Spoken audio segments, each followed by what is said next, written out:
Founded in 1892, Hertha Berlin have just been relegated from the Bundesliga. Despite being a team from the capital, they really have not seen too much joy, with it nearly being 100 years since they last won a major division. They have, however, won Bundesliga 2 3 times since 1990. However, the club has suffered dramatically with mediocrity. I will try and save them, and this is how it will go. Okay, so we've taken over Hertha Berlin. They've just been relegated in real life, and I'm going to see if I can keep them up. That is it. Alright, I'll see you on the other side. As we can see here, Hertha is a great club, but they haven't really done anything for a few decades of significant note. They are one of the older teams in German football, being formed in 1892, and we're predicted a lower half finish towards relegation. Now, the ultimate goal is to avoid relegation, and very optimistically, we could achieve Conference League football. That would be fantastic. We've got a budget of 2 million and the wage budget of just under 700k. This isn't that bad, to be fair. We also take a fairly decent team. I know Pekarik is a very classy player. Obviously, many of you will know Jovetic from his days of Manchester City. Stuart Seda as well, of the relegated Schalke. But a few decent players in here. Dadai as well, I'm looking at. He will probably become a mainstay, be one of the most important players in the team going forward. At a fairly young age, but also as a fairly experienced and well-rounded centre-half. So, without that, let's get it. Immediately we come in with the 3-4-3, a slightly more cautious variation, which relies heavily on hard work, tracking back, and also brutality in defense. This hopefully will help us secure a mid-table finish by the end of the year. We've secured some backroom staff for the rest of the season, so that won't be something we have to worry about. It will just be on the pitch that we're worried about this season. So let's move on. Our first match against Leverkusen would prove to be a difficult game, with the fans expecting a draw at home. Oh yes, let's go, Stefan Jovetic. Lovely. Oh, that's fantastic. I just absolutely butchered Jovetic's name there. But that's fantastic. Well done, well done. Yes, 2-0. What a finish. Well done. Jovetic and Lukabakio mixing up there. And yeah, hopefully that will be a good strike partnership for this season. Good finish. Good stuff. From the Englishman. He's Richter. Seda. What a finish from Seda. Second goal of the season for the German international. Well done. Well done, sir. In the end, a very convincing 2-0 win. Yes, Leverkusen had their chances, but a very strong defense, as well as a very strong performance from Stefan Jovetic, putting us ahead and ending up with a 3-0 lead in our first game, which surely brings us up the table significantly. Following the victory against Leverkusen, we signed Ola Solbakken from AS Roma for a fee of £1.2 million. This is a very shrewd piece of business, with his stats on the whole looking very decent, and with only being 24, he had a lot of room to grow. This, hopefully, would be the first big signing of many. This came at a handy time as well, as Kevin Prince Boateng picked up a 4 to 5 week injury. The second game against Mainz, away from home, saw an unchanged lineup apart from Boateng obviously being injured coming out, where the debutant, Solbakken, Bogarts. 1-0 already. Only 8 minutes gone, we're 1-0 down. We'll be able to get on his right foot here on a Sivo. And we're 2-0 down. This is not a great start. After a tweak of system at half time, due to being 2-0 down, we set up again to go again. Change of system proved useless, as we lost 2-0 to Mainz away from home. Augustin Rogel, our starting right centre half, also picked up an injury during international duty. Being out for 3 months, this is a big blow to our defensive block. Following the injuries, we switched system against Hoffenheim, playing with 2 up top and 1 in the hole, rather than 2 in the hole and 1 up top. Kramaric here. And the ex-Leicester City man puts Hoffenheim 1-0 up front. Shame.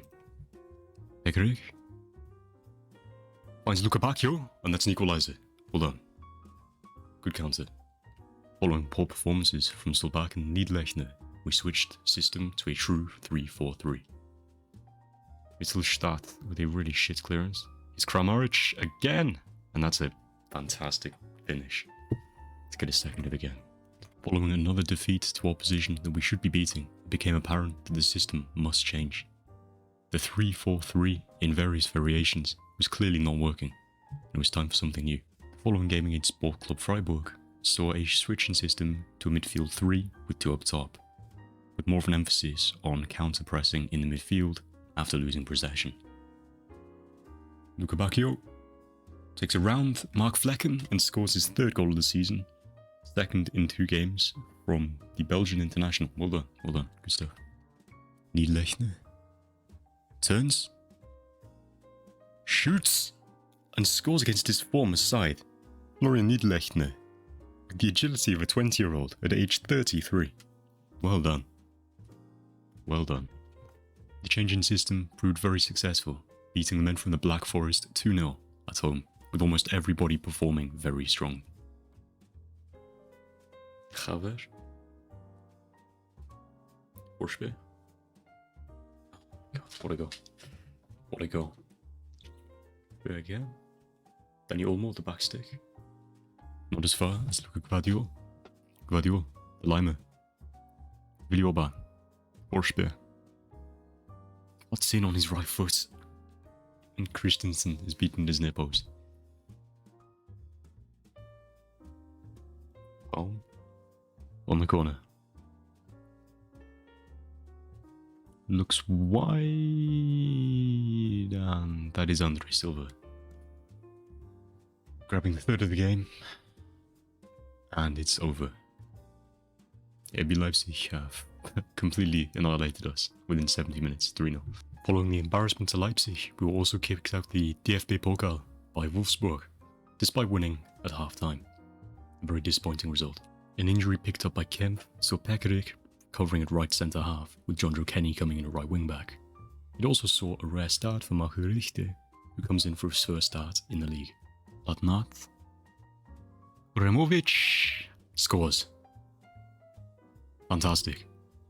Pekarik. Solbakken. Richter. Florian Niederlechner scores. He might be offside. That is a good finish. That's the 2nd in, about 3 games for the big, tall German striker. Well done. Will it stand though? It does. Strong performance and a good result followed against Schalke, with the subs making the difference. Again, Richter probably will not start the next game, but had an okay performance today. Following this was the most boring game of football I think I've ever watched in my life. A 0-0 draw away at Werder Bremen. Next up, we had the holders of the Meisterschale, Bayern Munich, come to town, with 2 notable suspensions being Removic and also Toussaint. This would surely be a difficult game. Jovetic, Niederlechner, here's Solbakken. Solbakken beats Neuer and puts us ahead just before the break. That's a shock. Moteng, Jamal Musiala, Sadio Mane. And that's burst the bubble back to reality. Damn.